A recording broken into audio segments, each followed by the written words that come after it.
दोस्तों राम राम। जय बाबा नीम करौली महाराज जी की। आशा है कि आपके ऊपर भी बाबा जी की बहुत ही कृपा होगी।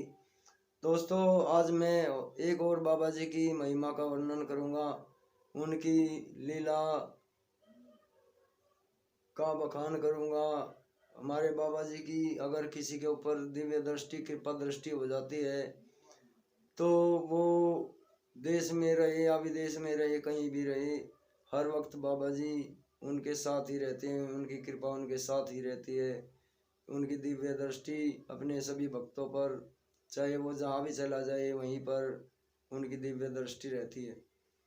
तो ऐसा ही एक वाकया कानपुर का था। कानपुर में एक बैंक मैनेजर थे D.K. गंडा जी, और वे बाबा जी के अनन्य भक्त थे।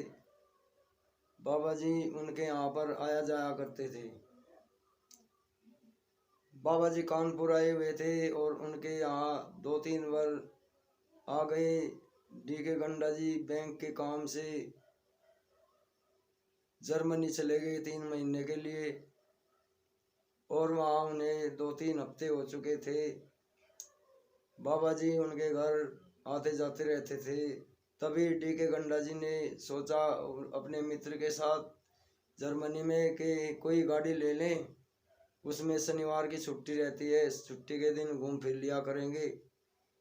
और इसी पर्पज से उन्होंने वो अगले शनिवार को लेने के लिए गाड़ी तय कर दी। तभी बाबा जी को, वे तो अंतर्यामी थे, अंतर्यामी हैं, उन्हें पता चला कि उन्होंने गाड़ी तय की है। तो बाबा जी D.K. गंडा जी के घर पर आते हैं और उनकी घरवाली से कहते हैं कि गंडा को फोन कर दे, जो गाड़ी उसने तय की है उसे ना खरीदे, नहीं तो बड़ी दुर्घटना हो जाएगी।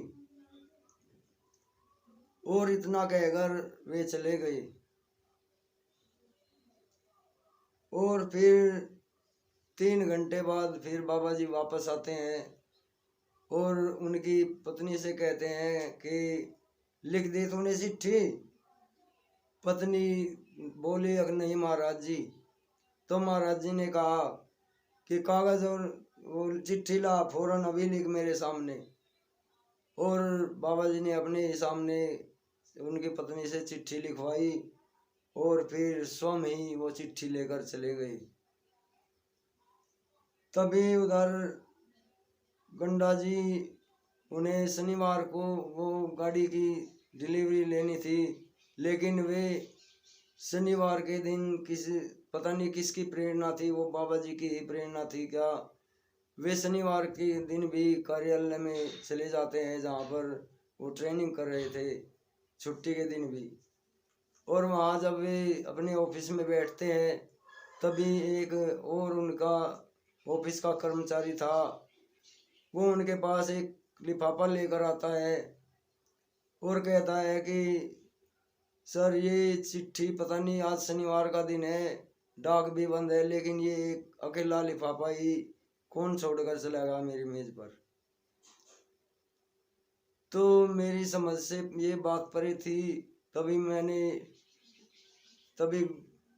उन्होंने, गंडा जी ने वो पत्र लिखा, पत्र पढ़ा, और पत्र पढ़ने के बाद उन्होंने देखा कि बाबा जी की अंतर्दृष्टि कैसी है। उन्होंने ये भी पता लगा लिया मैं जर्मनी में हूँ और मैंने कार भी खरीद लिया है, सौदा कर लिया है।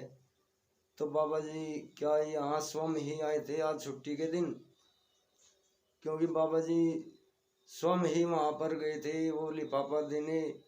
वे तो अंतर्यामी है, कण कण में उनका वास है, प्रकृति उनका काम पल भर में कर देती है। तभी उन्होंने बाबा जी की चिट्ठी पढ़ी गंडा जी ने, और उस कार को खरीदने का वो प्रोग्राम फेल कर दिया। और फिर उन्होंने अपने घरवाली को कहा कि मैंने बाबा जी से कह देना कि मैं उनका बहुत आभारी हूँ, उन्होंने मेरे ऊपर इतनी कृपा की। और फिर वे अपनी ट्रेनिंग करने के बाद आए और बाबा जी के आश्रम में गए। तो दोस्तों बाबा जी सारे भारत में पता नहीं वे कहाँ कहाँ नहीं रहे, कहाँ कहाँ अपने जीवन भर भी वे सारे भारत भ्रमण भी किया और वे विदेशों में भी गए 1-2 बार। उनके भक्त विदेशों तक थे, लंदन, अमेरिका। तो उनकी तो माया अपरंपार है दोस्तों। तो ये बाबा जी की महिमा है। इसमें देखो अपने भक्त की कितनी विदेशों तक भी उन्होंने चिंता नहीं छोड़ी कि उसने वो कार ले ली है। और बाबा जी ने कैसे पता लगा लिया कि उसने कार तय कर ली है।